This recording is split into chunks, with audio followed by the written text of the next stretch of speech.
یہ بار بار آپ لوگ کہتے ہیں جی عمران خان کو لایا گیا اور جو عمران خان کو لایا اس نے پاکستان کے ساتھ بڑی زیادتی کی.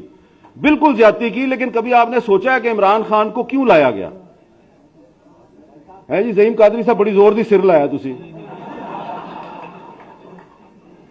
عمران خان کو کیوں لایا گیا؟ اب میں آپ کے سامنے ایک سچائی جس کی کوئی تردید نہیں کر سکتا وہ میں لے کے آتا ہوں آپ کے سامنے.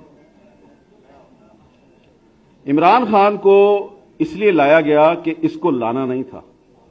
یہ بات درست ہے کہ جنرل پاشا صاحب جو ہے انہوں نے 2011 سے کام شروع کیا تھا, لیکن 2018 میں عمران خان کو نہیں لانا تھا.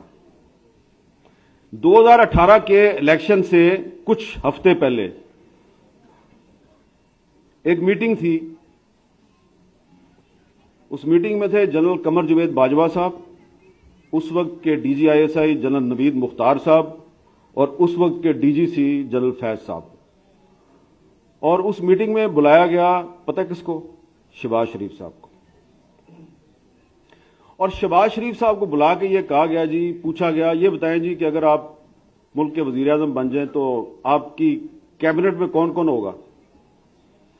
انہوں نے کہا جی کیبنٹ میں وہی ہوگا جس کے بارے میں پارٹی جو ہے وہ فیصلہ کرے گی اور جس کے بارے میں نواز شریف صاحب بتائیں گے. انہوں نے کہا اچھا آپ کا جو وزیر خزانہ اور وزیر خارجہ وہ کون ہوگا؟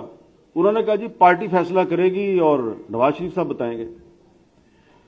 انہوں نے کہا اچھا یہ بتائیں کہ اگر ہم آپ کو یہ کہیں کہ آپ نے ہر کام نواز شریف سے پوچھ کے نہیں کرنا تو یہ کیسا رہے گا؟ تو انہوں نے بڑے طریقے سے کہا جی کہ دیکھیں میں تو میری بڑی ایک اوپن پوزیشن ہے, میں تو اسٹیبلشمنٹ سے لڑائی کا حامی نہیں ہوں اور یہ میں کچھ چھپا کے تو بات کرتا نہیں, لیکن دیکھیں میری پارٹی کے لیڈر نواز شریف صاحب ہیں تو آخری فیصلہ تو وہی کریں گے اور پارٹی کرے گی. آپ مجھ سے یہ توقع نہ کریں کہ میں نواز شریف صاحب جو ہے ان کے خلاف جاؤں گا. جناب وہ بڑی لمبی میٹنگ تھی اور میٹنگ کا اختتام جو ہے وہ یہ ہوا کہ شہباز شریف صاحب نے ان کو کہہ دیا جی کہ اگر آپ یہ سمجھتے ہیں کہ آپ مجھے وزیر اعظم بنائیں گے اور وزیر اعظم بننے کے لیے میں اپنے بھائی کا ساتھ چھوڑ دوں گا تو یہ میں آپ کے ساتھ جھوٹ نہیں بولوں گا, میں نے ایسا نہیں کرنا. تو سعد رفیق صاحب میں نے آپ کو 3 نام بتا دیے, قمر جاوید باجوہ صاحب, نوید مختار صاحب, جنرل فیض صاحب. اب یہ 3 تو پتہ نہیں آپ کو ملیں گے نہیں ملیں گے, آپ ان سے پوچھیں گے نہیں پوچھیں گے. شہباز شریف صاحب تو آپ کو روز ہی ملتے ہیں نا, انہوں کو پوچھ لینا.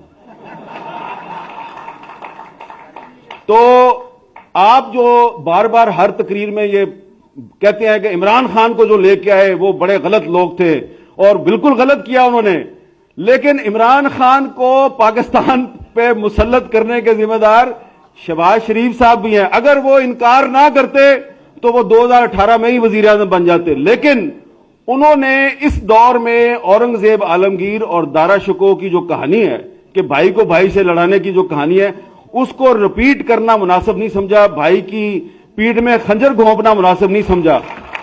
لہذا ان کے اس عمل کی وجہ سے باجوہ صاحب مجبور ہوئے کہ عمران خان کو مسلط کیا جائے, اور پھر انہوں نے مسلط کیا اور پھر انہوں نے گن کر شہباز شریف صاحب سے بھی اور آپ سے بھی انہوں نے بدلے لیے اور تھوڑے سے بدلے انہوں نے خواجہ آصف صاحب سے بھی لیے. تو اس لیے تھوڑا سا آخر میں یہی کہوں گا کہ جمہوریت سے مایوس نہ ہو. آپ نے کہا کہ آپ جمہوریت سے مایوس ہیں, سردار یاز صادق صاحب نے بھی کہا میں جمہوریت سے کافی مایوس ہوں.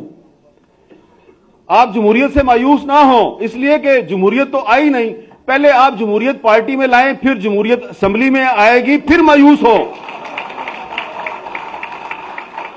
ابھی آپ جس طریقے سے آپ قومی اسمبلی میں پی ٹی آئی والوں نے استعفے دیے ہوئے ہیں تو آپ کہتے ہیں جی وہ استعفے ٹھیک نہیں دیے. بھائی استعفے تو دیے ہیں نا, استعفے قبول کرو.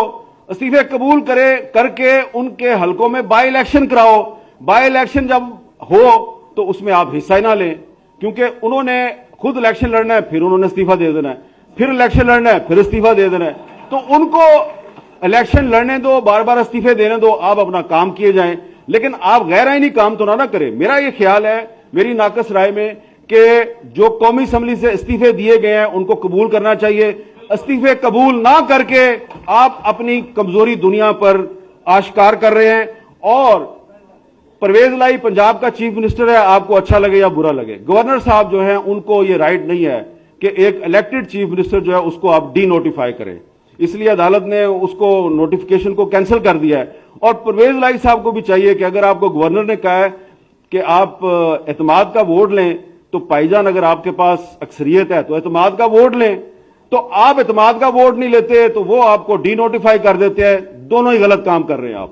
اور جب دونوں سائڈ سے غلط کام ہوگا تو پھر جو ہوتا ہے اس کو آپ کہتے ہیں شب خون. تو اس شب خون میں پھر آپ بھی تو برابر کے ذمہ دار ہیں نا. آپ یہ کام نہ کیا کریں.